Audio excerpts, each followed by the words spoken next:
प्राचार्य और विद्यालय के प्रबंधक सुश्री खुशबू देवड़ा मैम और शैक्षणिक प्रमुख अनम्मा जोसेफ मैम तथा उपस्थित कक्षा वर्ग के समन्वयक एवं अध्यापक एवं अध्यापिकाओं का स्वागत करती हूँ और आप सभी को हिंदी दिवस की हार्दिक शुभकामनाएं।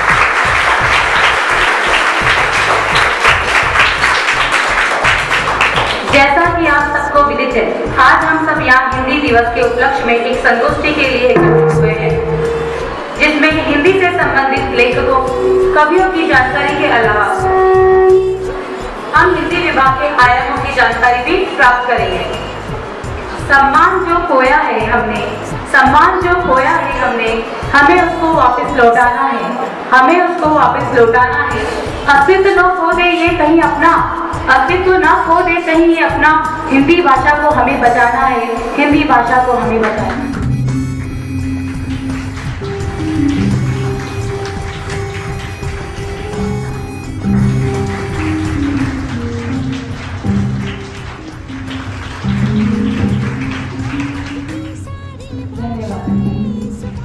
कार्यक्रम को आगे बढ़ाते हुए मैं तनिष्का जैन से निवेदन करती कि वे यहाँ आए और हिंदी साहित्य और हिंदी दिवस के बारे में हमें जानकारी प्रदान करें।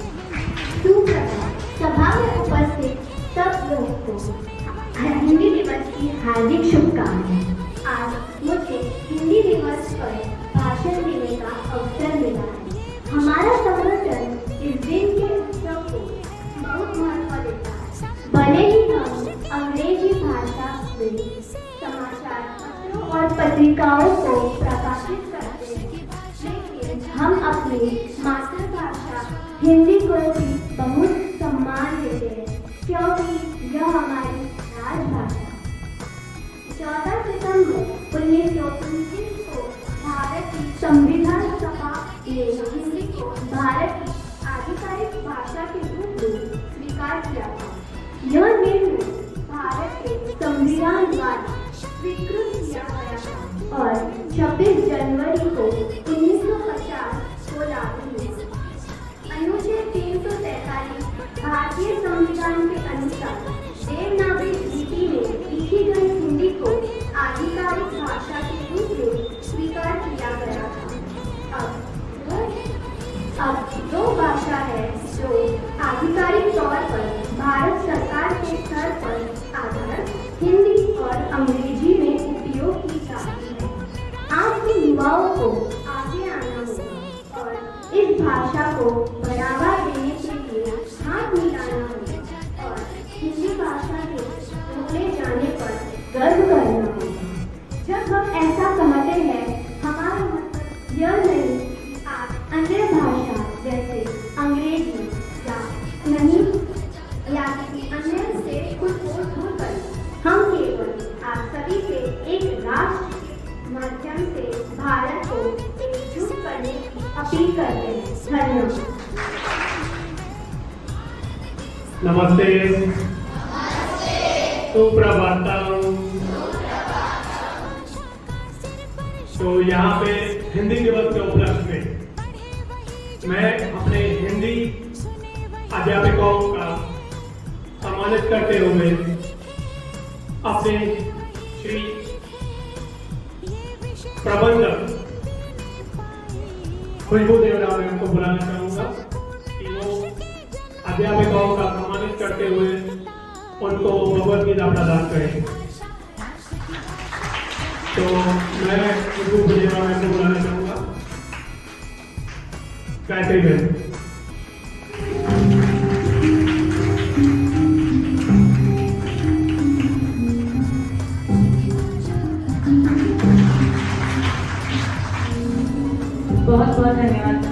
बहुत धन्यवाद सर। भगवद गीता हमारे सभी ग्रंथों का आधार है और मैं इस बात से बहुत खुश हूँ और मैं अपने आप को बहुत खुशनसीब मानती हूँ कि आज भगवद गीता को मैंने उपहार स्वरूप पाया है। हिंदी साहित्य बहुत विस्तृत है। इसे 4 भागों में बांटा गया है: आदिकाल, भक्तिकाल, रीतिकाल और आधुनिक काल। अक्सर भक्ति हमें तब याद आती है जब हम बहुत विकट संकट में फंस जाते हैं।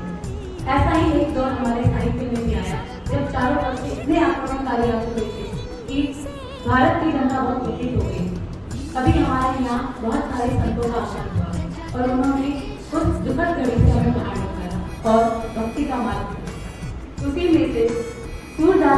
जीवन का चरित्र का वर्णन करने आ रहे कक्षा 8 के हर्ष दुलाल। संगोष्ठी में सभी उपस्थित लोगों को मेरी तरफ से हिंदी दिवस की हार्दिक शुभकामनाएं। मैं आज आप सबको सूरदास जी के बारे में बताने वाला हूँ। कविवर सूरदास हिंदी साहित्य की कृष्णा भक्ति काव्य धारा के प्रमुख कवि हैं। सूरदास जी का जन्म सन 1478 में हुआ था। सूरदास जी बचपन से ही अपने परिवार से विमुख हो गए ताकि वह उनसे बोझ न बन सके। सूरदास जी की वाणी में मधुरता थी। जब वे भाव विभोर होकर कृष्ण लीला का वर्णन करते हुए पद गायन करते तब समस्त ग्रामवासी भी हर्ष से झूम उठते तथा मंत्रमुग्ध हो उनका गायन सुनते थे।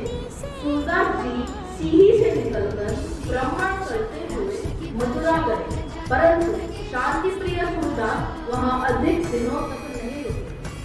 तत्पश्चात वे मथुरा आगरा सड़क पर स्थित गौ घाट पर आकर रहने लगे। हिंदी काव्य जगत के कविवर सूरदास जी ने अपने लेखों से सभी को मोहित किया। सूरदास जी के लेखों में जनमानस की चमक दिखाई देती है। सूरदास जी को तुलसीदास जी का समक्ष भी माना जाता है। सूरदास जी ने कृष्ण भक्ति पर उनके लेख लिखकर हिंदी साहित्य में अपना अमूल्य योगदान दिया। सूरदास जी की मृत्यु 1583 में हुई थी। अब मैं आप सबको सूरदास जी का एक पद सुनाने वाला हूँ। इसमें इस पद का नाम है चरण कमल। इसमें वह श्री कृष्ण की वंदना कर रहे हैं।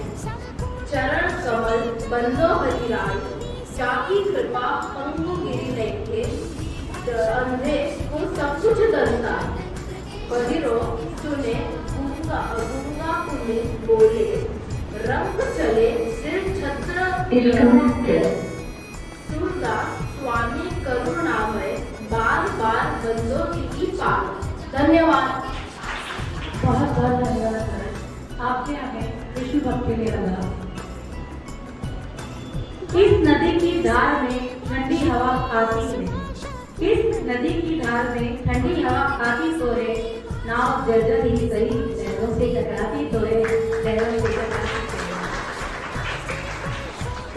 रे। ये पंक्ति हमारे प्रसिद्ध गजलकार कृष्ण कुमार जी की है और उन्हीं की एक कविता सुनाने आ रही है कक्षा 7 से कविता जो कोशिश करेगी कि पूरी लेह और ताल के साथ से सुना पाए।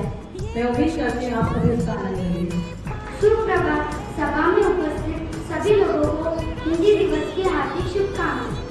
आज मैं कृष्ण कुमार जी के बारे में और उनके बारे में कविता सुनाऊंगी। कृष्ण कुमार जी का जन्म 27 सितंबर 1931 को हुआ था। कृष्ण कुमार जी की मृत्यु 30 दिसंबर 1975 को हुई। कृष्ण कुमार जी एक हिंदी कवि, कथककार और गजलकार थे।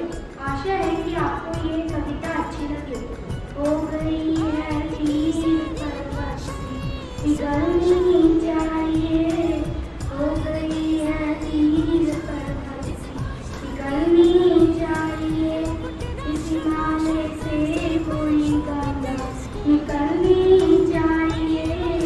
इस हिमालय से कोई गंगा निकलनी चाहिए।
हिंदी कहानी और उपन्यास के क्षेत्र में 1918 से 1936 तक के कालखंड को हम प्रेमचंद युग कहते हैं।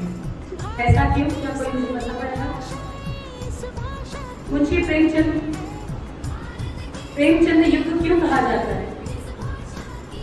क्योंकि उस वक्त मुंशी प्रेमचंद जी ने ऐसी रचनाओं का वर्णन किया था जो कि कल्पना से यानी आदर्श से लेकर यथार्थ की ओर जा रही थी।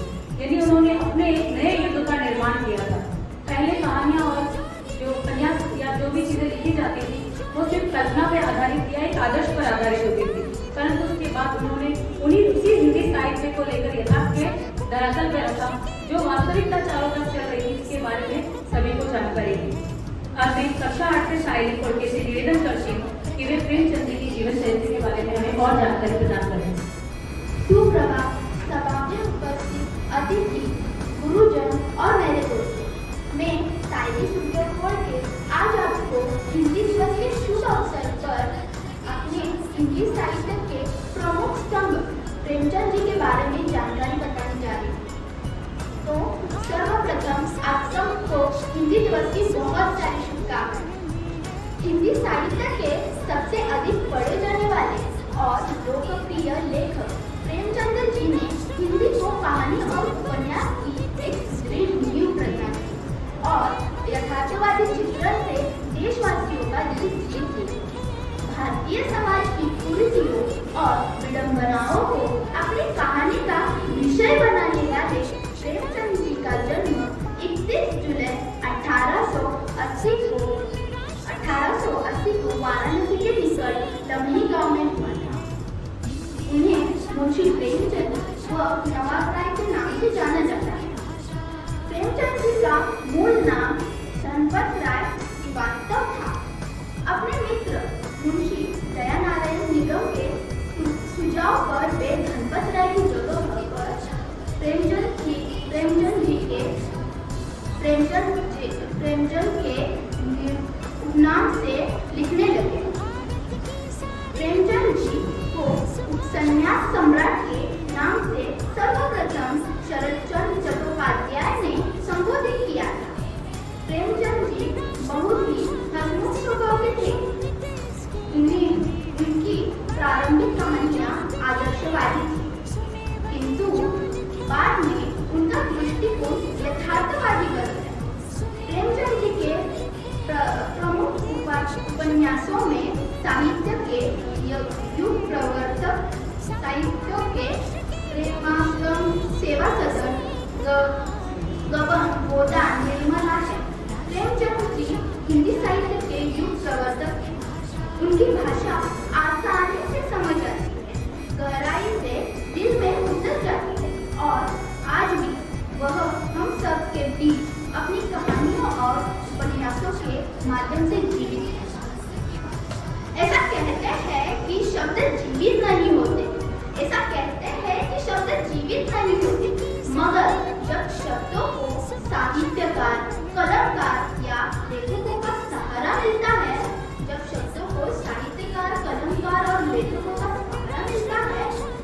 शब्द बोल उठते हैं।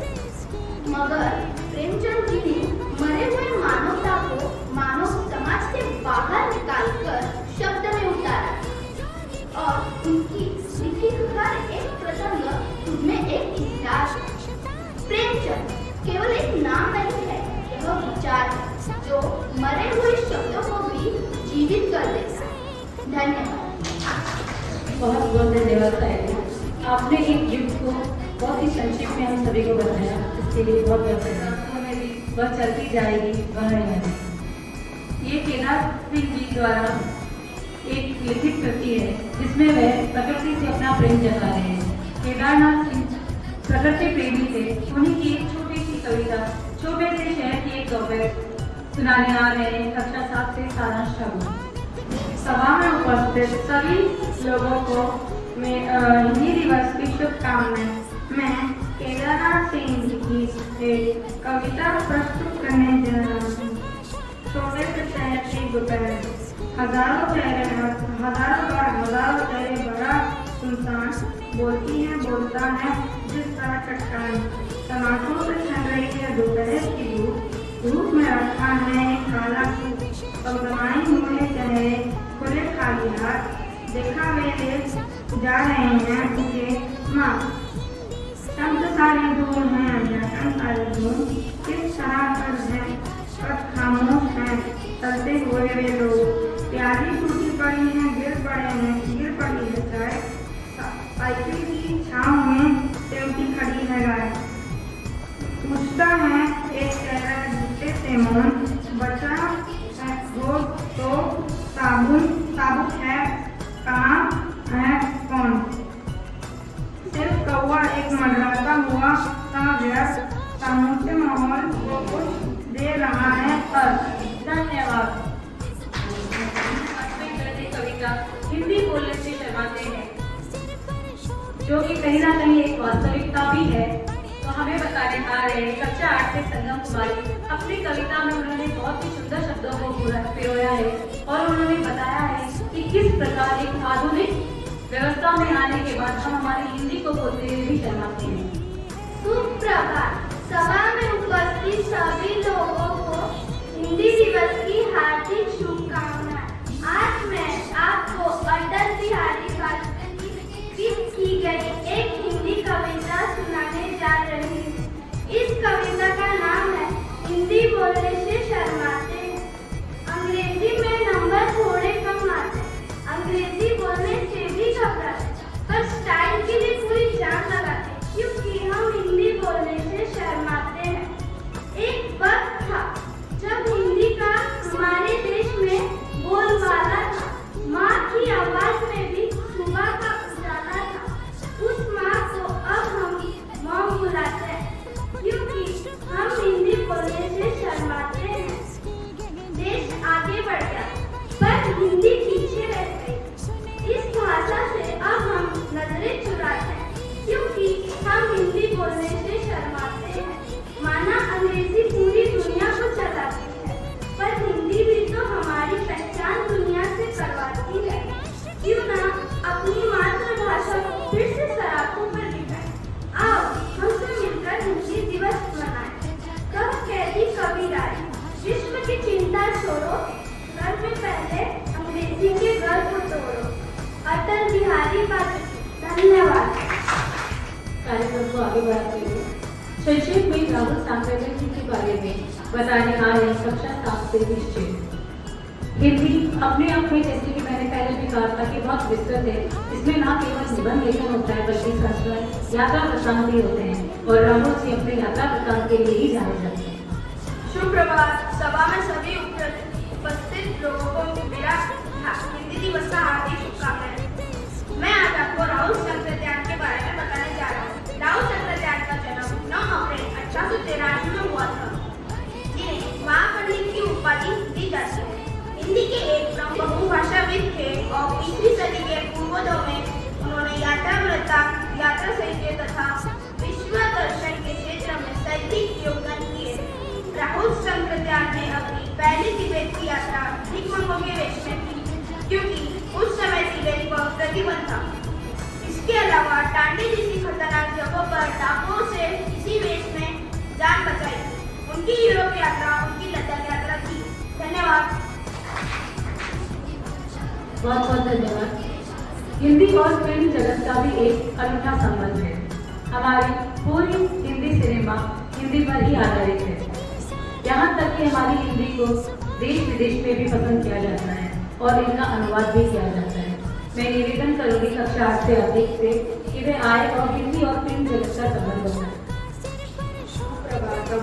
आप सभी लोगों को हिंदी दिवस की हार्दिक शुभकामनाएं। आज हिंदी फिल्मों जितने लोकप्रिय है, शायद ही किसी अन्य भाषा की फिल्मों होगी। विश्व में बनने वाली हर चौथी फिल्म हिंदी होती है।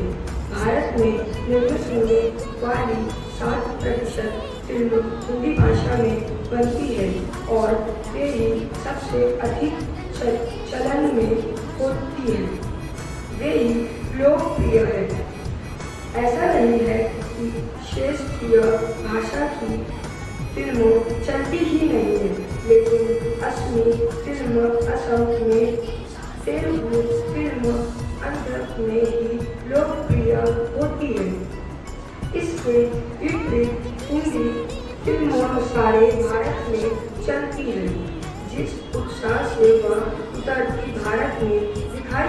है उसी उत्साह से वैश्विक वर्ग में भी दिखाई जाती है। इसका एक कारण यह भी है कि हिंदी हमारी संबद्ध भाषा है। कश्मीर से कन्याकुमारी तक हिंदी लिखने, पढ़ने, बोलने वाले मिल जाएंगे। इस प्रकार हिंदी फिल्मों के देश और दर्शन भी आपको पूरे देश में मिल जाएंगे। अनेकता में एकता का दिवस उत्सारण भारतीय फिल्मों को आधारित दूसरा हो ही नहीं सकता। भारत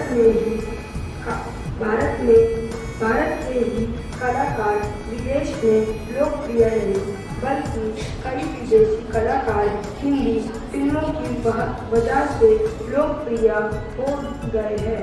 मेहंदी हसन, गुलाम अली दोनों पाकिस्तान गायक के हिंदी गीत आज भारत में लोकप्रिय है। रूना लैला बांग्लादेश से आकर हिंदी फिल्मों की वजह से लोकप्रिय बनी। वही पाकिस्तान अदाकार जो जब जेबा को हिना से लोकप्रिय मिली। इन सब को देखते हुए हम कह सकते हैं कि हिंदी फिल्में हिंदी को 100% बढ़ावा दिया है। जैसा कि आतिफ ने बताया है कि सिनेमा उद्योग ने हमारी हिंदी को बहुत प्रचारित और प्रसारित किया है। अब हम आगे बढ़ते हैं सूर्यकांत त्रिपाठी निराला जी की तरफ। हमारे छायावादी युग के 4 प्रमुख स्तंभ रहे हैं, जिसमें से जयशंकर प्रसाद, सुमित्रा नंदन पंत और महादेवी वर्मा के साथ निराला जी का नाम भी आता है। इन्हें इस युग को कविता युग भी कहा जाता है, क्योंकि इस युग के अंतर्गत बहुत सारी कविताओं का निर्माण हुआ था। उन्हीं की एक छोटी सी कविता सुनाने आ रही है कक्षा 7 से सोहिनी।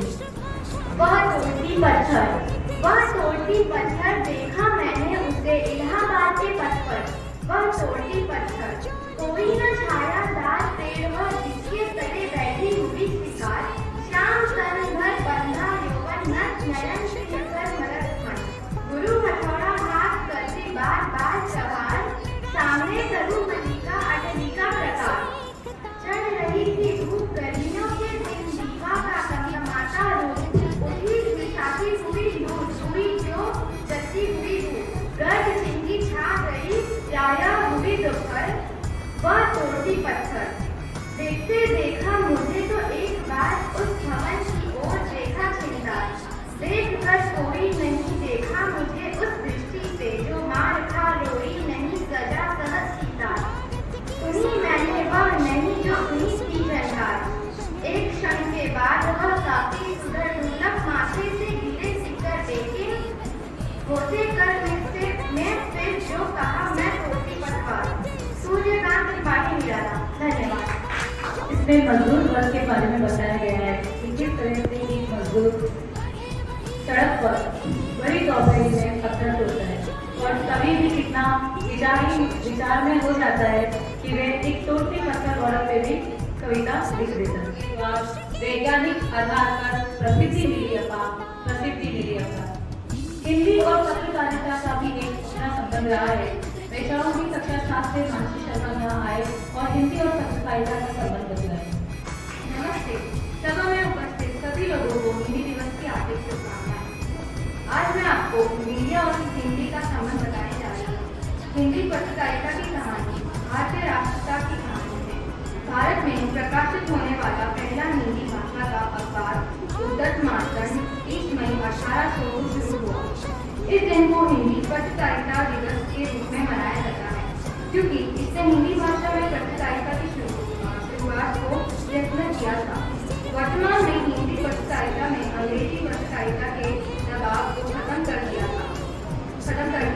पहले देश विदेश में अंग्रेजी पत्रकारिता का दबाव था, लेकिन आज हिंदी भाषा का झंडा देश लहरा रहा है। 30 मई को हिंदी पत्रकारिता दिवस के रूप में मनाया जाता है। भारतवर्ष में आधुनिक ढंग की पत्रकारिता का जन्म उठारी अंग्रेजी में हुआ। 1780 की कल्पना गजल संगत इस और पहला प्रकट था। हिंदी के पहले पत्र उद्यामान के प्रकाशित करना आरंभ किया। 1816 में गंगा किशोर भट्टाचार्य ने बंगाल गजल का प्रयत्न किया। यह पहला गजल पत्र था। यह सच है कि हिंदी पत्रकारिता बहुत काल की चीज नहीं है। दिल्ली का उर्दू अखबार और मराठी का हिंदी में पहले पत्र उद्धत महाजन के सभापति पंडित जवाहरलाल थे। यह सत्य पत्र है। पत्र की भाषा पहाड़ी हिंदी है, जिसे पत्र के संपादकों ने मध्य क्षेत्र भाषा कहा है। ब्रिटिश सरकार ने अनेक बार नए कानून बनाकर समाचारों पत्रों पर उत्साह किया, परंतु जेल जुनून और अनेकानाक और आर्थिक कठिनाई झेलते हुए हिंदी पत्रकारों ने श्रेष्ठ विचार की दीपिका जलाई रखी। अनेक श्रेष्ठ कवि और साहित्य पत्रकार से भी संबंध रहे। हिंदी के पत्रकारों को उसमें एक कदम आगे चलना होगा ताकि उस जगह को फिर से हासिल कर सके, जिससे पिछले 4 दशकों में हमने लगातार खोया है। धन्यवाद। सब सुन रहे थे? कौन सा है? उद्दत माता, जो हिंदी में सबसे पहले प्रकाशित हुआ था और उसके बाद में हिंदी ने अपनी पकड़ निरंतर पकड़ी, क्योंकि इससे पहले जितने भी अखबार आते थे वे अंग्रेजी में प्रकाशित होते थे। राष्ट्र कवि मित्र शरण गुप्त जी ने अपना हिंदी साहित्य में बहुत बड़ा योगदान दिया। मैं चाहूँगी कक्षा 7 से 18 पाठक आए और हमें मित्र शरण जी के बारे में बताएं। नमस्ते। सभा में उपस्थित सभी लोगों को हिंदी दिवस की हार्दिक शुभकामनाएं। मैं कक्षा 7 का छात्र अनुराग पाठक आज आपको राष्ट्र कवि मित्र शरण की जीवनी के बारे में बताने जा रहा हूँ। राष्ट्रकवि मित्र शरण गुप्त का जन्म 3 अगस्त 1886 ईस्वी में भारत के जिला झांसी के चिरगांव में हुआ। इनके पिता का नाम सेठ रामचरण कंसनी और माता का नाम काशीबाई था। हिंदी साहित्य के जगत में उन्हें गद्दार नाम से संबोधित किया जाता था। उनकी कृति भारत राज्य और विश्व राज्य भारत के स्वतंत्रता संग्राम के समय काफी प्रभावशाली सिद्ध हुई थी और इसी कारण महात्मा गांधी ने उन्हें राष्ट्रकवि की पदवी भी दी थी। उनकी जयंती 3 अगस्त हर वर्ष कवि दिवस के रूप में मनाई जाती है। सन 1954 में भारत सरकार ने उन्हें पद्म भूषण से सम्मानित किया। धन्यवाद। प्यारे मित्रों, एक लक्ष्य बनाओ। प्यारे मित्रों, एक लक्ष्य बनाओ, ऐसा एक मुकाम हो, दुनिया सारी हिंदी बोले, नेता हिंदुस्तान हो, नेता हिंदुस्तान। कार्यक्रम को आगे बढ़ाते हुए कक्षा 8 से आर्यन होने वाले हैं, जो स्मितानंद जी पंत के बारे में बताएंगे और उनकी एक कविता का पाठ। नमस्ते। सभा में सभी उपस्थित लोगों को हिंदी दिवस की हार्दिक शुभकामनाएं। सुमित्रानंद पंत। आज मैं आपको सुमित्रानंद पंत जी के साहित्य के बारे में बताने वाला हूँ। सुमित्रानंद पंत 20 मई 1900 में उनका जन्म कसौली के बागेश्वर में हुआ था और 1977 में उनकी मृत्यु हो गई। इस युग को जयशंकर प्रसाद, महादेवी वर्मा, सूर्यकांत त्रिपाठी निराला और राजकुमार वर्मा जैसे कवियों का युग कहा जाता था। हिंदी साहित्य सेवा के लिए उन्हें पद्म भूषण, ज्ञानपीठ, साहित्य अकादमी तथा सेवाई लैंड पुरस्कार मिला था। अभी मैं आपके सामने सुमित्रानंदन जी के कविता के बारे में बताने वाला हूँ।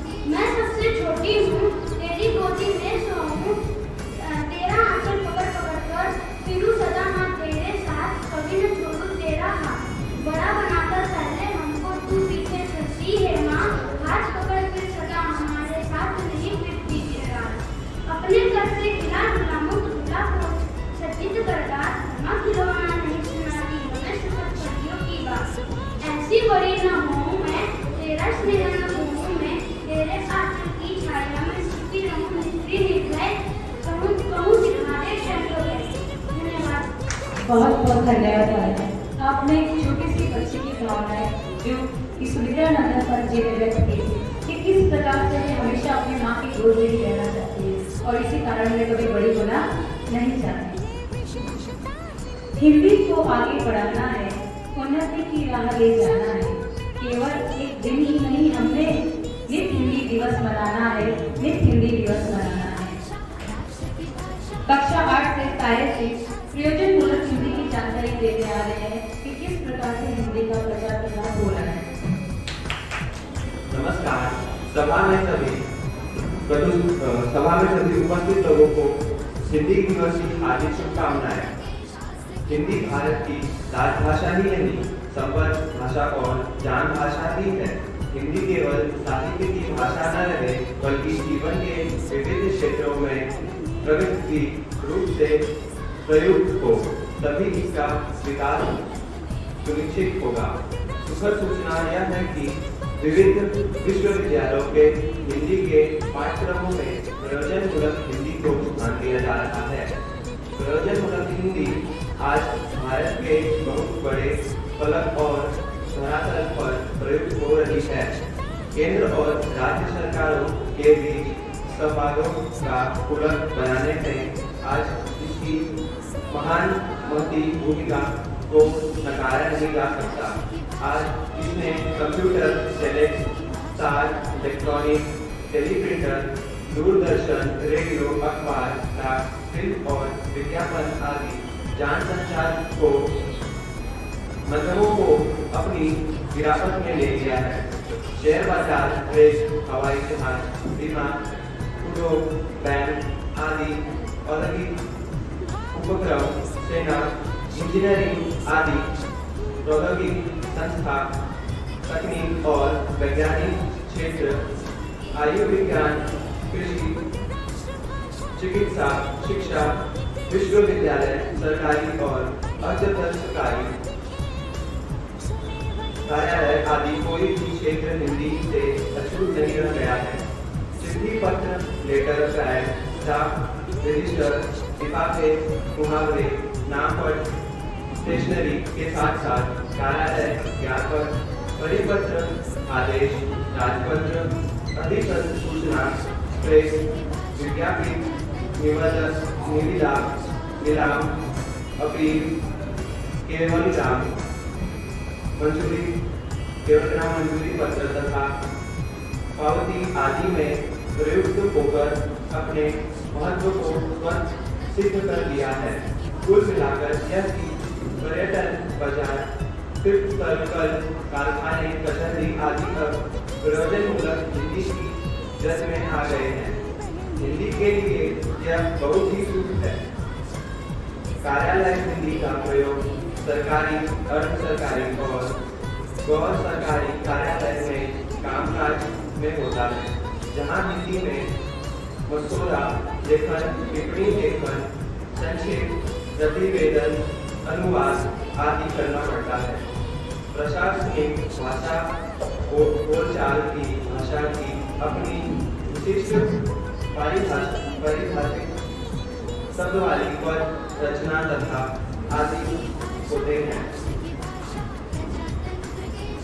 इस प्रकार हिंदी का प्रसार बढ़ता जा रहा है। उम्मीद है हिंदी प्रसार में अब सबका योगदान भी बना रहेगा। धन्यवाद। माटी कहे तुम्हारे से तू क्या रोंदे हो, एक दिन ऐसा आएगा मैं रोंदूंगी तो कबीरा, मैं रोंदूंगी तो।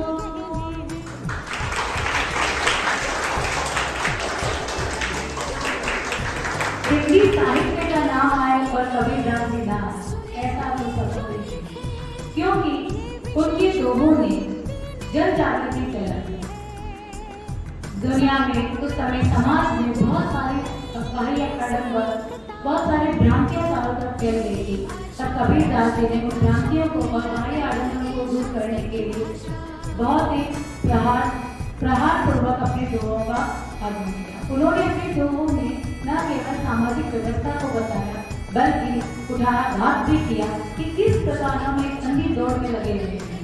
तो उन्हीं में से कुछ दुआओं का वर्णन करने आ रहे हैं रुद्र मिश्रा कक्षा 7 से, और मैं आपको उनके अर्थ भी बताएंगे। सुप्रभात। सभा में उपस्थित सभी लोगों को हिंदी दिवस की हार्दिक शुभकामनाएं। आज मैं आप सभी को कबीरदास जी के दोहे सुनाऊंगा, वो भी अर्थ के साथ। काल करे सो आज कर, आज करे सो परम करे होएगी, गौरी करेगा प्रभु कबीरा, गौरी करेगा प्रभु। कबीरदास जी कहना चाहते हैं, जो कल करना है उसे आज करो, और जो आज करना है उसे अभी करो। उसी समय है जीवन खत्म हो जाएगा, फिर तुम क्या कर पाओगे। जाति न पूछिए साधु की, पूछ लीजिए ज्ञान। मोल करो धनवान का, पढ़ने दो ज्ञान कबीरा, पढ़ने दो ज्ञान। कबीरदास कहना चाहते हैं, संजय की जाति न पूछकर उसके ज्ञान को समझना चाहिए। तलवार का मोल नहीं होता, ना कि उसके ज्ञान का। बड़ा हुआ तो क्या हुआ, जैसे पेड़ पंछी को छाया नहीं, फल लगे अति दूर कबीरा, फल लगे अति दूर। कबीरदास कहना चाहते हैं, खजूर का पेड़ ना चढ़ाई को छाया देता है और ना ही उसका फल आसानी से पाया जा सकता है। इस तरह उस व्यक्ति का कोई मतलब नहीं है जो दूसरों के काम ना आ सके। बुरा जो देखन में चला, बुरा न मिले आपको, जो दिल खोजा मुझसे बुरा ना कोई कबीरा, मुझसे बुरा ना कोई। कबीरदास जी कहना चाहते हैं, जब मैं इस संसार में बुराई खोजने चला तो मुझे कोई बुरा न मिला। जब मैंने अपने मन में झांका, झांक कर देखा तो पाया कि मुझसे बुरा कोई नहीं। होती बड़ी बड़ी जगुआ, पंडित बयान कोई, ढाइया कर प्रेम का, पढ़े तो पंडित होय कबीरा, पढ़े तो पंडित होय। कबीरदास कहना चाहते हैं, बड़ी बड़ी पुस्तकें पढ़कर संसार में कितने ही लोग मृत्यु के द्वार पर पहुँच गए, पर सभी विद्वान न हो सके। यदि कोई प्रेम को अच्छी तरह से पढ़ ले तो वही सच्चा ज्ञानी है। धन्यवाद। कबीरदास जी ने न केवल उस समय की परिस्थितियों के बारे में बताया, उनसे पुनरादान किया, बल्कि हमें आगे के लिए भी सत्य का बात भी दिखाया।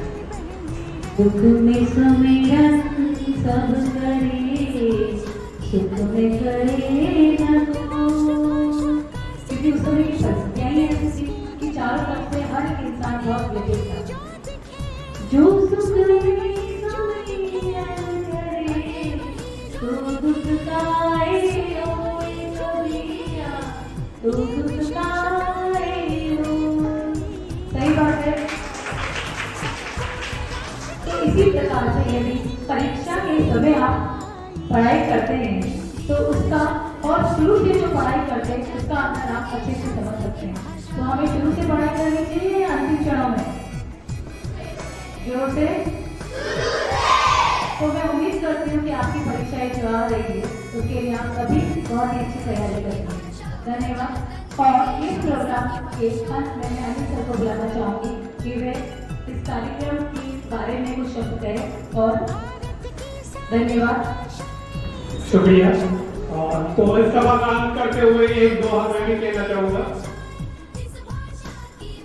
जो दिल में तेल है त्यों चकमक में आप, तेरा साई तुझ में है, तू जाग सके तो जा। तो हमें जागृत करने के लिए हिंदी दिवस के उपलक्ष्य में हमें जागृत करने के लिए गायत्री मैम और बाकी सारे हिंदी अध्यापकों को नमस्कार करता हूँ, नमन करता हूँ। और ये सभा को यही अंत करते हुए मैं प्रबंधक कुमारी खुशबू देवड़ा मैम, मुख्य अध्यापिका श्रीमती विद्या पटेल मैम, मुख्य अध्यापिका श्रीमती अनमा जोसेफ मैम का अभिनंदन करता हूँ, धन्यवाद करता हूँ। और बाकी सारे शिक्षकों का, विद्यार्थियों का अभिनंदन करते हुए धन्यवाद।